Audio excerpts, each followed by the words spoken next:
Today's main attraction is Tom Lee. Now he's with us. In addition to being the managing partner, he is also the head of research and a contributor. Seeing you again is pleasant. Once again, we appreciate you helping us navigate election night for our investing viewers. Having you is enjoyable. What do you now make? You've had some time to process what has transpired. It was fantastic yesterday. What now? First of all, I would want to thank Scott for hosting me on election night. I had a great time, and it was historic.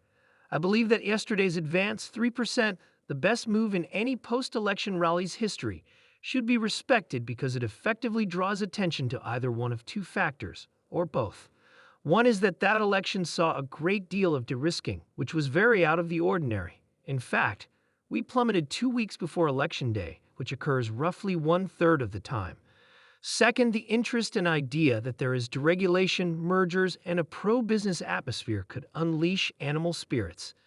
It's a very admirable move, in my opinion, and it suggests that we have a 5 to 10% upside toward the end of the year. But when do you agree with Barry Bannister that the train might be leaving the station and moving toward Crazy Town at full speed? As it turns out, he is somewhat structurally correct in saying that this market peak will not occur due to a P/E issue or a recession. It's highly probable, that either firepower will run out or expectations will become unbalanced in the next 6 months. We can measure either on markets, right? Since margin debt has remained stable over the past 4 months, the market has been rising and most investors have been reducing their risk.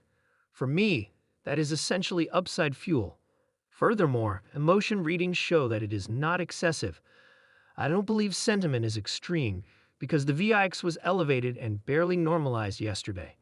Oh, just a quick question on the VIX. I'm staring at that, and it's funny that you went there. It's down 30% for the week, so it's a complete collapse, isn't it? Remember, last week we were above 20. I believe we were at 22 at one point. We are just over 15. Yes, examining the VIX futures curve was genuinely rather fascinating. Until August of the following year, the VIX futures curve was above 20 on election day. It ought to be 15 or 16. For around 9 or 10 months, the markets were pricing in chaos and uncertainty.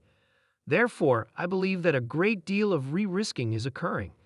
People didn't get their exposure today and yesterday, in my opinion. Look, I understand that you believed it would be weeks before we found out the election's result. I believe that was your initial situation. As we consider the potential future of this market, I believe there will be a lot of unexpected rethinking. In light of that, I would like to discuss our new ETF. The FundStrat Granny Shots US Large Cap ETF is the name of the fund. Granny Shots implies that you believe they would be somewhat simpler to prepare, correct? Yes, exactly. How did you construct it? Based on the research technique we employed at FundStrat, the Granny Shots ETF is essentially a like-for-like investment. We had been employing that themed core stock portfolio for 6 years in a row, starting in 2019. Whether it's AI, millennials, Fed easing, or better PMIs, it picks 7 themes that we think are relevant to the market and determines the stocks that are most connected with those themes. Then our Granny Shots are the stocks that show up most often across themes. Additionally, Granny Shots is named after the free throw shooting style of Hall of Famer Rick Barry. A few of us do recall that. Of course we do. The most popular stock is Tesla. 3.25% is the weighting. Would you mind simply discussing this week's move in that stock, what it means to you in relation to how you've constructed this, and where you believe it can go? Indeed.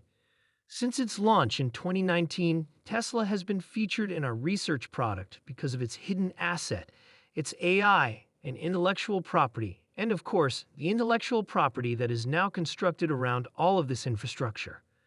Because people view it as a vehicle and consider its present margins and earnings, we believe that the company is undervalued. However, as is widely known, there are numerous new projects, such as robotaxi, robots, and now, of course, a political angle that you guys have explored in detail. And it can only benefit Tesla, in my opinion. Hey Tom, stay healthy. We'll speak with you shortly. Thank you. It's FundStrat, Tom Lee. I was just examining the market capitalization comparison between Nvidia and Apple, which is currently neck and neck. Nvidia will receive almost half of the net income and a third of the revenue in the upcoming year. It is evident that the stock is more costly, but its growth rate is significantly faster. First of all, just because a stock is listed on the Dow does not provide you a fresh incentive to purchase it in the near future. According to history, there is absolutely no reason to purchase. The amount of money indexed to the Dow is quite little. It's primarily about confirming its existing position in the emerging tech sector, something we were somewhat aware of beforehand. Therefore, once more, I don't believe it's a sell the news story. Perhaps the Intel concession makes it a good buy, but right now, it appears like the Dow is more concerned with staying relevant. Okay, nice stuff. Let's check the Nvidia stock this morning. The stock is rated as an overweight with a price target of $175 by Piper Sandler, who also calls it a top large-cap choice and a must-own due to the ramp-up of its Blackwell chip. It costs $148.07 now. Guys, you brought up a few of the hyperscalers. Nvidia, a few good things. This Melius note is quite intriguing, and Piper makes it a top choice. Ben W only reaches 8.5. We're even more thrilled about Blackwell than we were previously, he says. According to Ben, abandoning Nvidia with Hopper is comparable to abandoning Apple following the release of the iPhone 1 or 2. If you make any changes, please let me know, of course. With the grammatical adjustments made, here is the continuation, and they have some new projections on hyperscaler capex, David. Their figure is $282 billion. How long will $282 billion last? Year after year, I guess. With Oracle, Amazon, and Meta included, it would be up 24% over the previous year. How that stacks up against some of the Morgan Stanley figures we saw is unclear to me. It was more than $300 billion. Yes, exactly. Or, I need to look at the figures.